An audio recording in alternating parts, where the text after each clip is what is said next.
అధ్యక్ష గౌరవనీయులు ఉత్తమ్ గారు గౌరవనీయులు ఉత్తమ్ కుమార్ రెడ్డి గారు ఇందాక ఒక రెండు విషయాలు వారు నా పేరు ఉచ్చరించి వారు మాట్లాడినారు. Just I would like to clarify అధ్యక్ష. నేనేమి కామెంట్ చేయదలుచుకోలేదు, ఆరోపణలు చేయను. Just I would like to rectify the records. Uttam Kumar Reddy గారు మాట్లాడుతూ ఏమన్నారంటే గత ప్రభుత్వం కేవలం 1 కిలో బియ్యం మాత్రమే ఇచ్చింది అని చెప్పి ఒక సత్యదూరమైనటువంటి విషయాన్ని చెప్పినారు అధ్యక్ష.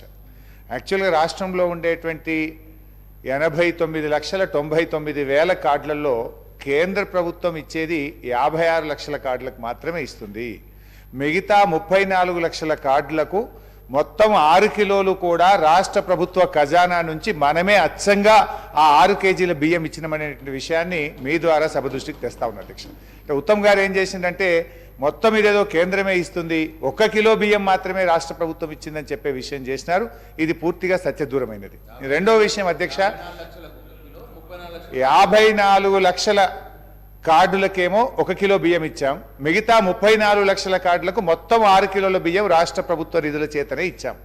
ఇక కరోనా సమయంలో అధ్యక్ష, కరోనా సమయంలో చూసినట్టయితే 2 సంవత్సరాల పాటు ఉచితంగా 10 కిలోల బియ్యం ఇచ్చిన విషయాన్ని కూడా మీ ద్వారా సభ దృష్టికి తెస్తా ఉన్నారు అధ్యక్ష. ఒకరు మనుషుల గురించి చెప్పమంటున్నారు. మొత్తం 2,90,00,000 మంది మనుషులకు మనం బియ్యం ఇస్తే ఇందులో 1,85,00,000 మందికి కేంద్ర ప్రభుత్వం 5 కిలోలు ఇచ్చింది, మిగతా కిలో మనం ఇచ్చాం. ఆ 5 కిలోలు కూడా వాళ్ళు 3 రూపాయలకి ఇస్తే మనం రూపాయికే ఇచ్చాం. మిగతా 1,05,00,000 మందికి మొత్తం రాష్ట్ర ప్రభుత్వ నిధుల చేత 6 కిలోల బియ్యం రూపాయి కాడికి ఇచ్చినటువంటి విషయాన్ని మీ ద్వారా తెలియజేస్తా ఉన్నా. రెండో విషయం, వారు ఇన్ని కోట్లు ఖర్చు పెడితే కాళేశ్వరంలో పారింది తక్కువ, అది నెక్స్ట్ ఇరిగేషన్ మీద వచ్చినప్పుడు నేను డీటెయిల్గా చెప్తాను. కానీ just I would like to rectify the record. వారు ఒక మాట ఏమన్నారంటే, మీరు నేను ఇక్కడ మంత్రి గారి దృష్టికి తెచ్చేది ఏంటంటే కల్వకుర్తి ప్రాజెక్టు మీ హయాంలో నిర్మించారు, ఆయకట్టు ఏమి ఇయ్యలేదు. 75-80% నిధులు ఖర్చు పెట్టినా ఆయకట్టు రాలేదు. కానీ ఈరోజు మేము వచ్చిన తర్వాత ఆ పనులు పూర్తి చేసి 3,50,000 ఎకరాలకు ఆయకట్టుకు మేము నీళ్ళు ఇచ్చాం. సో అట్లనే పాలమూరు ఎత్తిపోతల్లో ఇలా ట్రంక్ పూర్తయింది, పంపులు పూర్తయినాయి, రిజర్వాయర్లు పూర్తయినాయి. మీరు కెనాల్స్ తవ్వితే మీకు కూడా ఆయకట్టు వచ్చేటువంటి అవకాశం ఉంటుంది. అట్లా మీరు ఈ రకంగా మా స్వీపింగ్ రిమార్క్స్ వద్దు, నేను డీటెయిల్గా మీరు డిస్కషన్ పెట్టినాడు మొత్తం సవివరంగా కూడా మేము చెప్తాం అధ్యక్ష. లాస్ట్ పాయింట్ అధ్యక్ష, గౌరవ ముఖ్యమంత్రి గారు కూడా ఒక విషయాన్ని ఇప్పుడు సభలో మాట్లాడినారు అధ్యక్ష. జస్ట్ అది కూడా నేను I would like to set right the record అధ్యక్ష. నేనేమి ఆరోపణలు చేయడానికో ప్రత్యేకంగా మళ్ళీ కొత్త విషయాలు చెప్పడానికో కాదు అధ్యక్ష, only to rectify the records అధ్యక్ష. పేజ్ నెంబర్ 32లో అధ్యక్ష గౌరవ ముఖ్యమంత్రి గారు అందులో నుంచే వారు నా పేరు తీసుకొని విషయం చెప్పారు అధ్యక్ష. ఏమన్నారంటే, మనం 2014-15 రాష్ట్రం వచ్చినాడు 303 రోజులు మన రాష్ట్రం సర్ప్లస్ ఉండేది.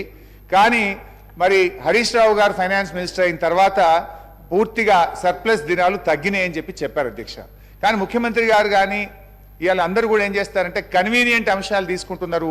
ఎక్కడైతే మేము పాజిటివ్గా ఉన్నామో దాన్ని విస్మరిస్తూ ఉన్నారు. 2014-15లో 303 రోజులుంటే మా ప్రభుత్వం వచ్చిన 2015-16లో 364 రోజులు సర్ప్లస్ ఉన్నాం. మరి ఆ విషయాన్ని ఎందుకు చెప్పారు? 2016-17లో 304 రోజులు సర్ప్లస్ ఉన్నాం. 2017-18లో 245 రోజులు ఉన్నాం. 2018-19లో 250 రోజులు ఉన్నాం. ఎక్కడైతే తగ్గిందో అది కరోనా వచ్చిన తర్వాత, కరోనా 2 సంవత్సరాలు కరోనా వల్ల ఏర్పడ్డ ఆర్థిక మాంద్యం, ఒకవైపు పెద్ద నోట్ల రద్దు, రెండవ వైపు కరోనా లాంటి ఒక మహమ్మారి వచ్చిన తర్వాత ఈ దేశం, ఈ ప్రపంచం, అన్ని రాష్ట్రాల ఆర్థిక వ్యవస్థ చిన్నాభిన్నమైన తర్వాత మాత్రమే తగ్గిందనే విషయాన్ని మీ ద్వారా సభ దృష్టికి తెచ్చే ప్రయత్నం చేస్తున్నాం అధ్యక్ష.